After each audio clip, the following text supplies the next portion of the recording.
तुझे इसलिए रखा मेरे साथ में कि शिव मेरे साथ में रहना चाहिए। तू बता कि रावण कैसे मरेगा। हनुमान जी बोले, मैं रुद्र का अवतार हूं, सत्य कहता हूं कि इसके हृदय में जब तक शंकर का नाम जप चल रहा है इसको कोई नहीं मार सकता, ये पक्का है। तो एक काम ऐसा करो कि इसके हृदय से शिव निकल जाए, इसके हृदय से शंकर बाहर हो जाए, तब जाकर तो इसके प्राण छूटेंगे। तब तुरंत हनुमान जी महाराज बोले कि प्रभु अब आपको क्या बताऊं कि मैं अगर लंकाधिपति रावण के सामने खड़ा रहूंगा तो ये रावण मरने वाला तो नहीं है, क्योंकि मैं स्वयं शंकर का एक अवतार हूं और मैं शिव का अवतार रावण के सामने जब तक रहे तब तक यमराज की तो हिम्मत नहीं है कि यहां आकर खड़ा हो जाए। स्वयं राम जी के प्राण छूटे, जबकि कथा निकाल लो, जब राम जी के प्राण छूटे उस समय की कथा निकाल कर देखिए।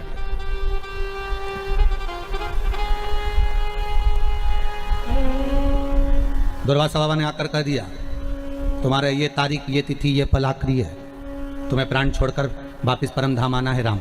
ये शब्द को लक्ष्मण जी ने सुन लिया था तो लक्ष्मण जी का त्याग करना पड़ा था। सुनिए ना कथा, लक्ष्मण जी का त्याग कर दिया। राम जी ने निकाल ली तारीख, तिथि, पल, घड़ी कि इतनी बजे मुझे प्राणों को त्यागना है। और श्री राम जी महाराज सरयू घाट पर पहुंच गए और सरयू जी के तट पर जैसे ही राम जी महाराज पहुंचे और राम जी ने पहुंचकर तुरंत आवाहन करा यम का, हे यम आओ, हे मृत्यु देवी आओ और मुझे लेकर जाओ, मैं जाना चाहता हूं, आज मेरा पल, मेरी घड़ी, मेरा क्षण आखिरी है, ले जाओ मुझको। यमराज आया, वापिस चले गया, यम के दूत आए, वापिस चले गए। राम जी देख कर आए, नीचे तो आओ, ऊपर से नीचे आओ तब तो मुझे लेकर जाओ, राम जी कह रहे हैं। यमराज ऊपर से हाथ जोड़कर इशारा कर रहा है, पहले इसको हटाओ। किसको? अरे जम के तो बोलो, हनुमान को। जब तक ये शंकर पास में होगा तो प्राण छूटेंगे क्या? क्योंकि वचन लिया है यमराज ने, ये वचन यमराज की पुत्री मृत्यु देवी जब मरी थी, शंकर भगवान ने जब प्राणों को राजा श्वेत के सामने हरा था, जब राजा श्वेत के सामने मृत्यु देवी को भी मार दिया था, मौत को भी समाप्त कर दिया था, जब राजा श्वेत के सामने यमराज को भी मार दिया था, उस समय पर सूर्य नारायण भगवान रोते हुए आए और सूर्य देवता ने आकर कहा मेरा बेटा धर्म का कार्य कर रहा था, राजनीतिक कार्य कर रहा था, जो एक देवता को सौंपा गया कर्म है वो कर्म कर रहा था, फिर मेरे बेटे को क्यों मारा? शंकर भगवान ने कहा इसने मेरे मंदिर में प्रवेश क्यों करा? ये मेरे मंदिर में आकर राजा श्वेत को मार रहा था, मैंने इसको मार दिया। तो उसके अंतिम क्षण थे, उसके अंतिम श्वास थी, उसका अंतिम पल था। शंकर भगवान बोले भले अंतिम पल था, भले अंतिम श्वास थी, भले अंतिम क्षण था, पहले मुझसे तो पूछना था। मृत्यु लोक का देव अधिदेव महादेव अभी विराज रहा है, पृथ्वी के देव से पूछो क्या मैं इसको उठाकर ले जा सकता हूं? जब मेरी आज्ञा हो तब लेकर जाना, ऐसे कैसे लेकर चले जाओगे? इसलिए मैंने मृत्यु देवी को भी मार दिया, यमराज को भी मार दिया। सूर्य नारायण भगवान रोने लगे, भगवान विष्णु से कहा मेरे पुत्र और पोती को जीवित करवाओ। शंकर भगवान ने कहा शर्त एक रहेगी, जीवित तो मैं कर दूंगा, शर्त इतनी सी है अगर कोई मेरा भजन कर रहा होगा, जहां शंकर खड़ा होगा, शंकर का स्मरण खड़ा होगा, जहां शिव नाम का जाप हो रहा होगा, वहां ना तो यमराज आएगा ना यमराज की बेटी मृत्यु देवी आएगी। अगर ये वचन दे तो मैं जिंदा कर दूं। सूर्य नारायण भगवान ने कहा मैं वचन देता हूं आपका जहां नाम होगा वहां दोनों नहीं आएंगे। तो वचन दे दिया। तो जब वचन दे दिया तो हनुमान जी शंकर का अवतार और ऊपर से यमराज कह रहे इनको हटाओ। तो राम जी समझ गए कि हनुमान ने कहा था रावण को मारते समय कि मैं पास में होऊंगा तो रावण नहीं मरेगा, मतलब मेरे साथ भी यही है, अगर शंकर साथ में है तो राम के प्राण नहीं छूटने वाले। तो राम जी से निवेदन यमराज कर रहे हैं, धर्मराज कर रहे हैं, आप कृपा करो और अपने प्राण त्यागने के लिए कुछ कृपा करिए, मैं मृत्यु देवी को भेज दूंगा पर पहले इस शंकर को हटा दीजिए। और राम जी ने अपने हाथ की मुद्रिका उतारी, सरयू जी के जल में फेंक दी। उससे कहा हनुमान अरे मेरी मुद्रिका गिर गई, जल्दी जा लेकर आ। और हनुमान मुद्रिका लेने के लिए जैसे ही पानी में कूदे और राम जी महाराज पानी में तुरंत अपने प्राणों को त्याग देते हैं। हनुमान जी जब लौट कर आते हैं तब हनुमान को लगा कि प्रभु मेरे सामने प्राण नहीं छोड़ सकते थे, इसलिए मुझे हटा दिया था, इसलिए मुझे हटा दिया।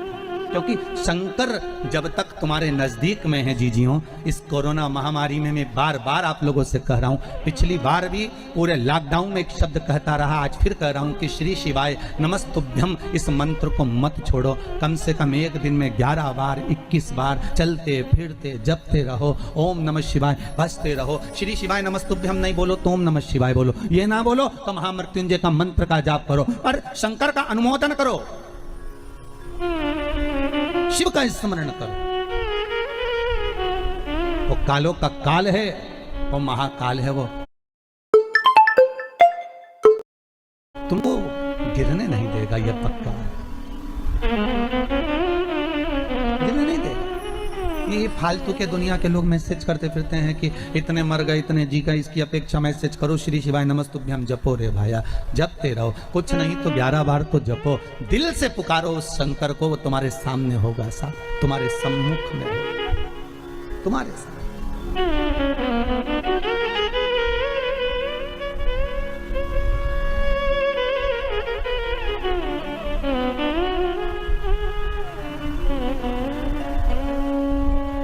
करो अनुष्ठान दिल से। देखो औषधि खाओगे तो थोड़ा तो फर्क पड़ेगा। अरे बोलो तो सही है कि गलत है? वो वैक्सीन लग रहा है,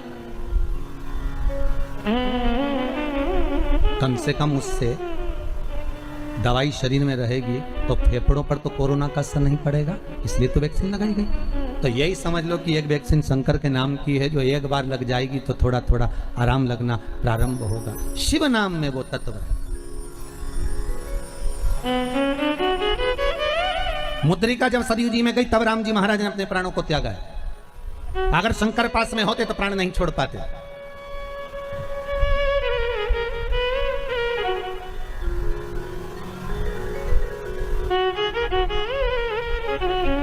प्राण नहीं निकला। अब तो मृत्यु कैसे आए? ये प्राण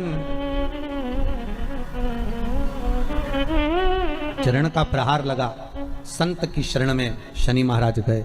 शनि महाराज ने देवऋषि नारद से कहा, फिर निवेदन है, आप नहीं कुछ कर सकते तो उस सतगुरु का स्मरण कर लो। जैसे शनि महाराज को लगा कि मेरे पांव में चोट लग गई, मेरा पांव टेढ़ा हो गया, मेरा पांव अब काम नहीं कर रहा, मैं एक पांव से कैसे चल पाऊंगा, तब शनि महाराज को लग गया कि अब कोई नहीं बचा सकता, अब कोई सदगुरु ही चाहिए, अब ही चाहिए, अब किसी गुरु की शरणागति ही चाहिए। और ऐसे समय में कई बार ऐसा भी होता है कि हम गुरु तक नहीं जा पाते, कभी कभी ऐसा भी होता है कि हम गुरु के पास नहीं पहुंच पाते, कभी कभी ऐसा भी होता है कि हम गुरु के नजदीक नहीं पहुंच पाते। जैसे द्रौपदी का चीर खींचा जा रहा था, रो रही थी द्रौपदी, आंखों से आंसू भरकर द्रौपदी ने भीष्म पितामह से कहा, मैं तुम्हारे घर की बहू हूं, तुम तो लाज बचाओ। भीष्म पितामह कहते हैं, मैंने दुर्योधन के घर का अन्न खाया है, जैसा खाया अन्न वैसा हो गया मन, जैसा पियो पानी वैसी हो गई वाणी, जैसा पियो दूध वैसा बन गया बुद्ध। गाय का दूध पियोगे तो गाय जैसे निर्मल रहोगे, थैली का दूध पियोगे तो थैली जैसे हो जाओगे, डब्बे का दूध पियोगे तो गोल हो जाओगे। इसलिए गौ माता के दूध का पान का वर्णन किया गया। अन्न का बड़ा प्रभाव है महाराज जी, बहुत ध्यान रखना पड़ता है अन्न खाने वालों को।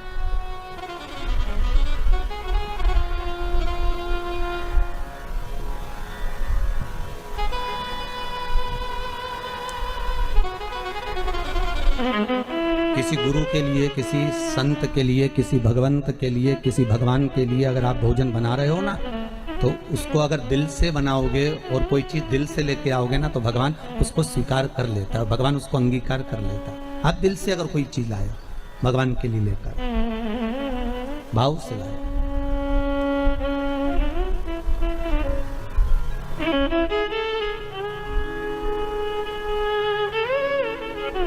अब दुर्योधन तो बैठा है, दुशासन चीर खींच रहा है, द्रौपदी रोती बिलकती धृतराष्ट्र गांधारी के सामने जाकर खड़ी हो गई, कोई नहीं बचाया। आखिरी में द्रौपदी गुरु द्रोणाचार्य के पास में गई, मैं आपकी चेली हूं, आपने मुझे गुरु मंत्र दिया। कोई साथ नहीं देता, पर जिस गुरु ने मंत्र दिया है वो तो साथ देगा ना, आप तो साथ दो। गुरु द्रोणाचार्य मुस्कुराते हुए कहते हैं, रे द्रौपदी, इस सभा में जितने बैठे हैं कोई तेरा साथ नहीं देगा, मैं भी तेरा साथ नहीं दूंगा, क्योंकि मैं गुरु हूं। भले मैंने मंत्र दिया है, पर एक बात याद रख ले, गुरु भले साथ ना दे, पर जो मंत्र दिया है तुझको, तो उस मंत्र को जप, गुरु मंत्र जो मिला है उसको जपो। हम आपसे फिर कहें, तुम्हें शिव पुराण याद रहे ना रहे, आप शंकर की कथा, कई लोग ये भी पूछते हैं कि गुरुजी हम शिव पुराण सुनेंगे, और आप कहते हो कि शिव पुराण सुनना चाहिए, तो जब हमारे प्राण छूटेंगे तो जब तक तो शिव पुराण हम भूल ही जाएंगे, तो फिर प्राण छूटेंगे जब तक तो शिव पुराण शरीर में रहेगी ही नहीं, फिर मतलब क्या पुराण सुनने से? और आखिरी में कौन पुराण सुनाएगा? फिर तो गरुड़ पुराण सुनाएंगे, फिर कौन शिव पुराण सुना रहा? तो आपका क्या कहना है गुरुदेव? अगर मृत्यु के क्षण पर प्राण छूटते समय शिव महापुराण की कथा नहीं याद रही तो उसका मतलब क्या? फिर सुनने से आनंद क्या? अरे भैया शास्त्र कहता है 1 महीने पहले 15 तारीख को आपने क्या खाया था, आपको याद है क्या? अरे मुंह से तो बोलो नहीं। 20 तारीख को क्या खाया था 1 महीने पहले, आपको याद है क्या? नहीं।